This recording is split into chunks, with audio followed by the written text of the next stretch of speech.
Hello and welcome. This is Kimber Domke, mindful food and fitness coach, and today I've wrangled a guest.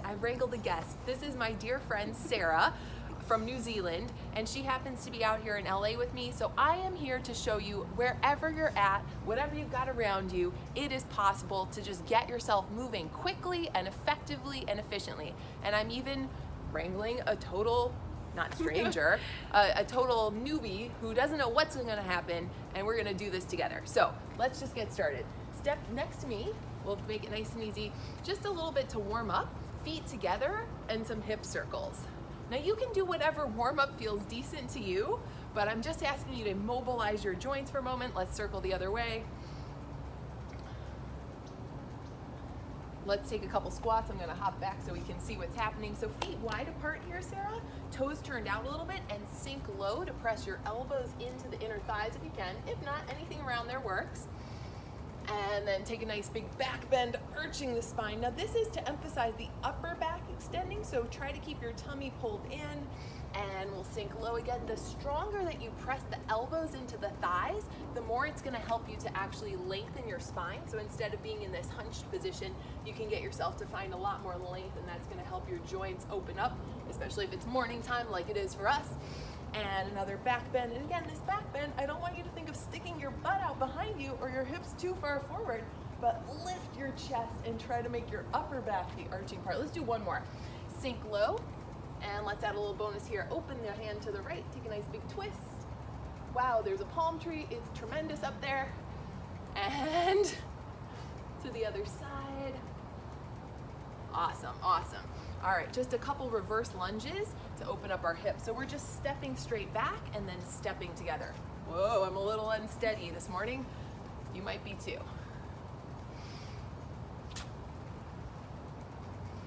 And I asked Sarah before we hopped on this camera if she had any injuries. So if you have any injuries, of course, consult your doctor or fitness professional before you get this movement going.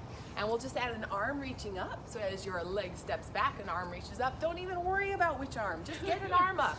It's fine. The whole point is wherever you're at, say you're stuck in a hotel, say you've been in an airplane. I'm not too shy, I'll do this in the airport too, but I understand if you won't, but you can choose maybe one or two moves out of here.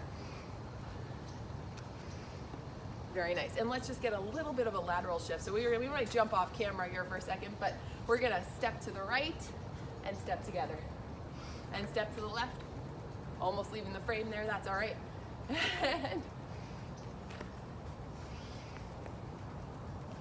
Great, and all of these things where we're on a single leg is also helping to promote balance, helping to promote a little bit more core awareness. I'm so proud of you, you're just going right for it.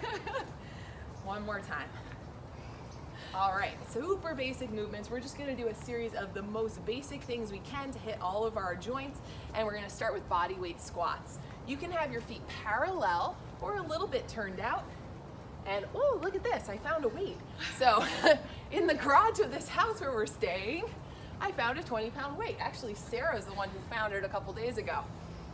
All right, so if you wanna add something, you don't have to use this weight. You could pick up a milk jug. Do you want the weight? Sure. Why not? She's going for it. And each time that you come up in these basic squats, I want you to think of really squeezing your underbutt, trying to feel a connection of the glutes to hamstrings. Notice, I'm not even counting. I don't really care. I'm just trying to move. It's early. We're just trying to move. Look at her form. Very nice. And I'm checking in that her knees are aiming at the second and third toes. The weight stays dominant in the heels. Ideally, your spine should match the angle of your shins. I'm not an awesome example of that. I've got a little bit of limited ankle mobility, but we're trying to feel, oh, I think she's tired. That's a good sign. We're gonna move on to the next thing. It's a push-up. So, push-up. I love to do this basic. I love to keep it simple. So we're taking a kneeling push-up here. I hope that the towel is sufficient padding. And our hands are a little bit wider than shoulders, knees slightly apart, tummy drawn in, and slowly, slowly try your fingers spread apart so your hands are fanned out on the floor. And as we're going down, we're thinking of the belly button staying lifted up and inside, and then really trying to fight with the floor a little bit. So it's not about just completing the movement, but trying to feel the activation of your chest muscles, a little bit of stabilizers around your shoulders. I'm loving it. I'm taking a peek at Sarah. How's it feeling? Good. Good. No need to lock the elbows. You don't have to make any snappy movement in your elbow. You can just think about a gentle engagement, almost like a lifting, and try to keep the neck matching with the line of your upper back. It's common that people are either looking forward too much, this is a no-no, or their head has fallen off like a spare part, gonna crash into the ground. Neither of those are ideal. Are you feeling this? Is this tough enough?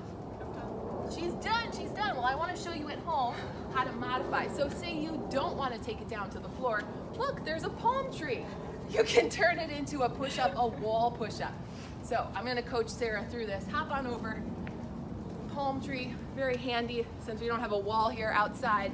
All right, Sarah, take your hands just a little bit lower. So I'm looking for her hands to be just below shoulder height, and then bend the elbows and keep them narrow. So we're modifying this into a tricep focused push-up now.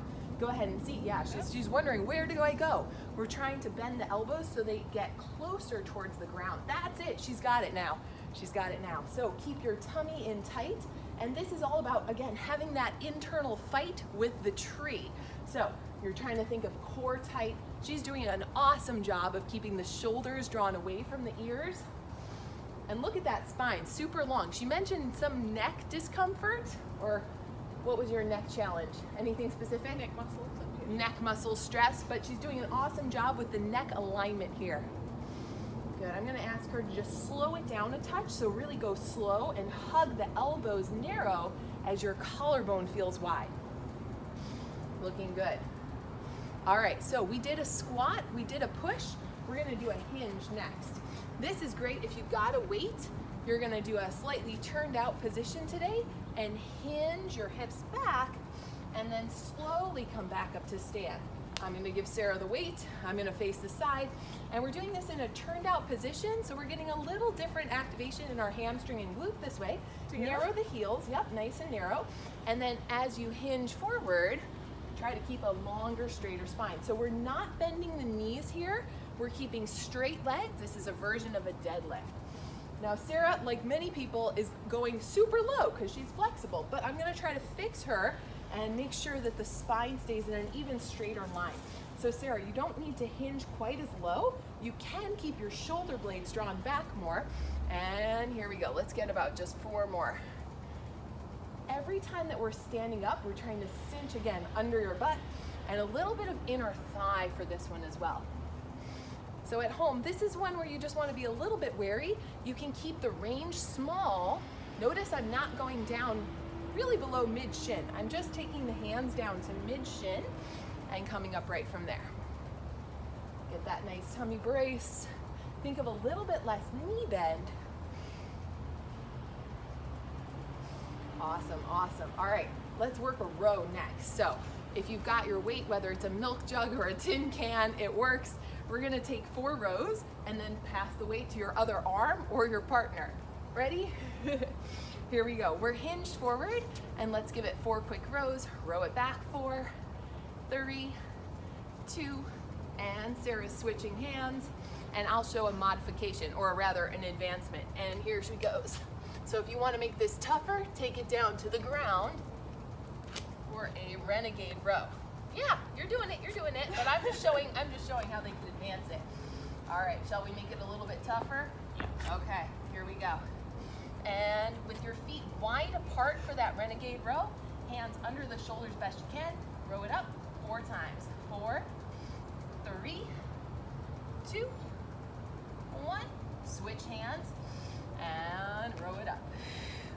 Right, even if you don't have a weight handy, you can totally do this with a plank. You could do it with a rubber band. My other friend took the rubber band, so I don't have one right now. And she's giving me a turn, I love it. That doesn't mean you get to stop planking. Oh my gosh, I'm such a slave driver. No.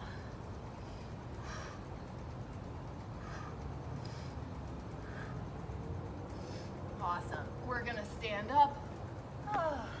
And just do a very tiny bit of core. So if you have a weight that feels comfortable, Soften your knees, get in an athletic stance, and chop it from side to side for just a quick bit of core. If that's feeling aggressive, or if you just want to keep it more of a mobility task, just do this same movement without the weight. All right, she's chopping. I'm chopping with my imaginary weight. And you can let your hips swivel a little bit here. Keep your chest lifted up, keep the knees soft. Try to make it a bit of a natural rotation in your torso. It's harder than it looks, isn't it? This one. All right. Thank you so much.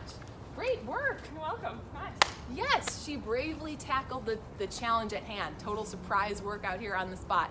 All right, so thank you again for watching, and I encourage you, wherever you're at, take a moment to throw some movement into your day. It doesn't have to be complicated. It doesn't have to be formal. I invited Sarah to join in her pajamas if she wanted, and enjoy your day. Thanks again. This has been Kimber Domke, Mindful Food and Fitness Coach. Take a second to head over to the website, kimberdomke.com, if you want to get extra email updates that I don't share anywhere else.